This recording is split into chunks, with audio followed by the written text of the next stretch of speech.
Po edhe për nder të asaj çështje të madhe dëgjues.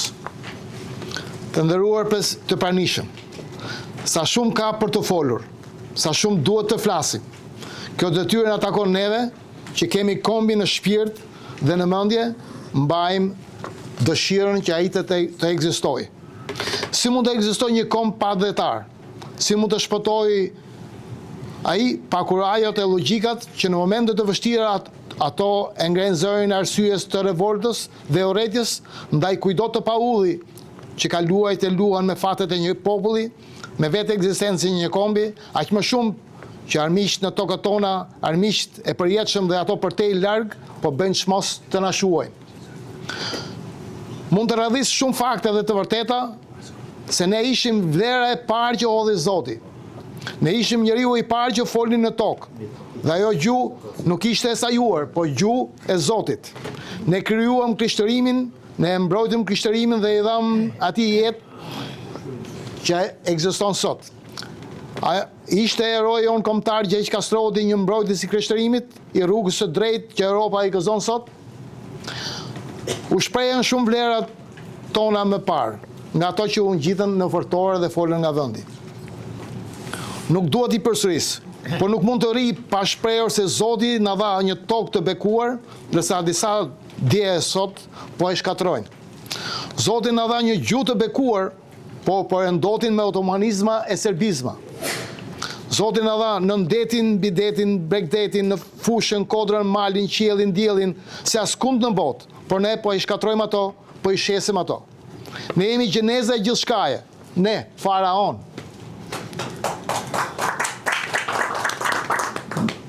Ne me gjuhën si nëna e të gjithë gjuhërave që u sajuan nëpërmjet shqipes. Shumë munduan çabejt e topallët, gjinot e rangallat e këtyre korve ta përzihen gjuhën e Zotit me fekalet e botës, duke futur uazime për ta dëmtuar gradualisht, siç bëjnë dallkahukët të vetë quajtur akademik, siç bëjnë të poshtrit ca albanolog, siç bëjnë ca gjuetar këtu e në Dardani apo Gjetk. Dhe këto nuk i bëjnë se nuk dinë se ç'bëjnë, i bëjnë se paguhen për të bërë pis gjuhën e Zotit. Ne mundohemi të bëjmë diçka, kjo është koha. Nëse mundohemi të bëjmë diçka, kjo është koha. Nesër do të jetë më shumë se vonë. Kush ka vlera duhet të shfaqet atë, ta trashëgojë atë në breza. Në kombin ton kemi shumë të paguajtur se ignoranca, eleksia, si motra të përdala, po na shesin imoralitetin e tyre si vlerë dhe kur vlera e vërtet hesht, ato triumfojnë dhe mira vritet, dëbohet, ose më e pakta harrohet drejt rrugës në ekzistencë. Në jetë o ec, o zvarritesh.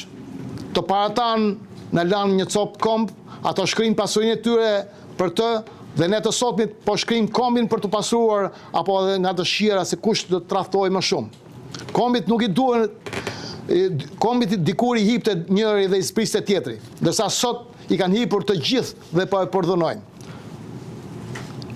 Kombi shqiptar gjithmonë e kanë vrarë ca shqiptar dhe pa varrosën armiqt tanë. Fjala si fuqia më e madhe e mendjes duhet përdorur dhe pas saj duhet prit rrugëzgjidhje për të zgjidhur të pasgjidhshmën gjerë më sot. Shkruani në kohë lufte si do jetë paqja. Mendoj se ne jemi në luftë me të keqen.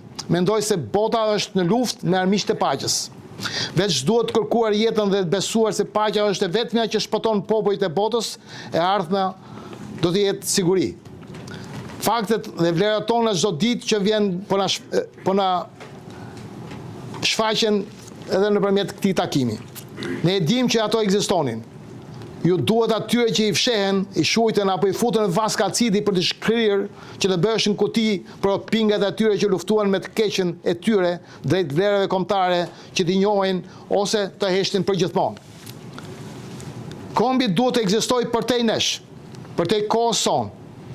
Por që të ekzistojë duhet që arsyet dhe logjikat e vijnë në punë për të mundur ignorancën, padijen dhe të paullët e tradhtarët që sot çdo ditë që po vjen po shtohen si kopurtha të helmëta në trupin e trungut të dobët që armiqtë coptuan kombin sa desh na shuajtën fare.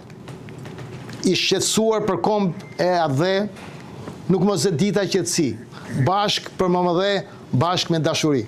Faleminderit.